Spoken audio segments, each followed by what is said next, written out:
Hello everyone, welcome to my channel Verse Canvas.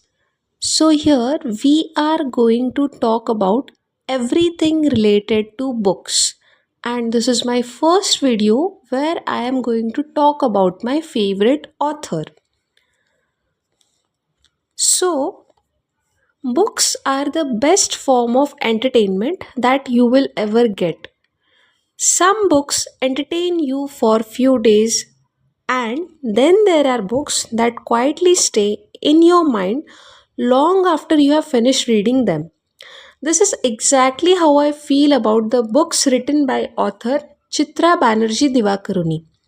Her stories are not just about mythology or history, they are deeply human stories about identity, loneliness, strength, love, ambition, and survival.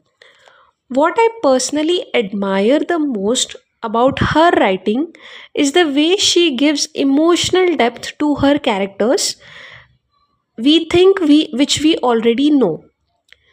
So in this video I want to talk about four of her books that stayed with me not through dramatic plots but through their characters, atmosphere and emotional intelligence.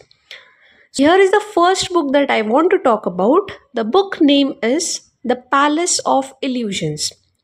So, what makes this book memorable is the perspective from which the story is told.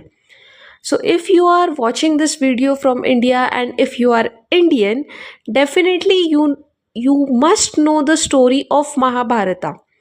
So, this book is about Mahabharata, and instead of retelling the Mahabharata in a familiar way, the story is narrated through Draupadi's voice.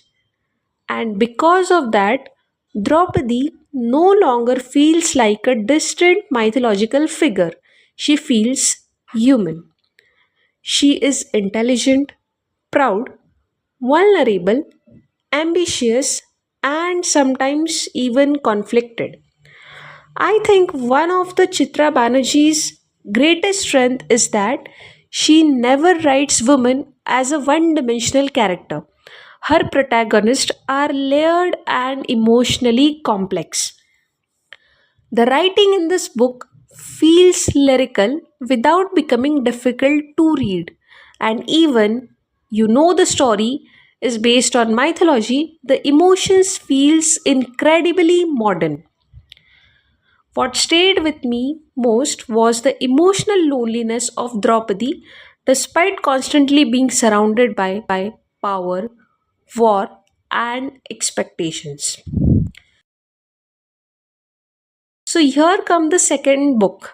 The second book is The Forest of Enchantments. This book retells the Ramayana through Sita's perspective.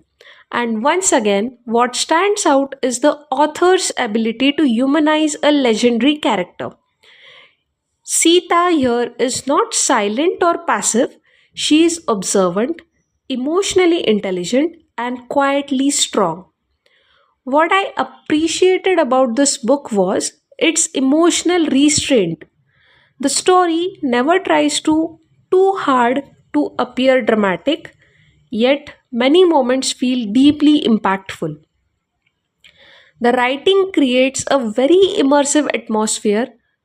Forest, exile, relationships, and inner conflicts all feel vivid and intimate.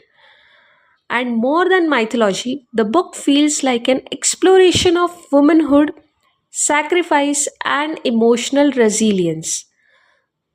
The next book that I am going to talk about is Independence. Yes, unlike the previous two books, this one is set during the partition of India in 1947. And what makes this novel more powerful is how personal the historical events feel. The story follows three sisters whose life changed dramatically during India's partition. What I admired here was the emotional realism of the characters. None of them feel idealized.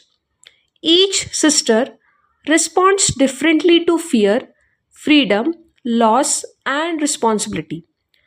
The author handles history with sensitivity, but she keeps the focus on people rather than politics alone. And that is something I have noticed consistently in her writing. Even large historical or mythological events never overpower the emotional journey of the characters. And here is the final book that I want to talk about today is The Last Queen. This novel tells the story of Maharani Zindan Kaur, who was the last queen of Sikh Empire. Before reading this book, I knew very little about her, and I think this is one of the things Chitra Banerjee does beautifully. She brings overlooked women from history and mythology into spotlight. Zindan in this novel is determined, politically aware, and emotionally resilient. The story explores power, betrayal, motherhood, and survival in a very engaging way. And once again, the author balances historical detail with emotional storytelling very effectively. After reading these books, I think what makes Chitra Banerjee Divakaruni's writing special is not only the stories she chooses to tell, but the perspective from which she tells them. Her books consistently center women's voices in spaces where they are often ignored or simplified. But beyond that, her writing also feels immersive and emotionally observant. Even when the stories are rooted in mythology or history, the characters feel contemporary in their emotions and struggle. And I think that is why her books stay with so many readers. If you enjoy character driven stories, emotional depth, mythology, historical fiction, and beautiful reflective writing, I would definitely recommend exploring her books. And if you have already read any of these books, I would love to know which one stayed you with the most. Thank you for watching.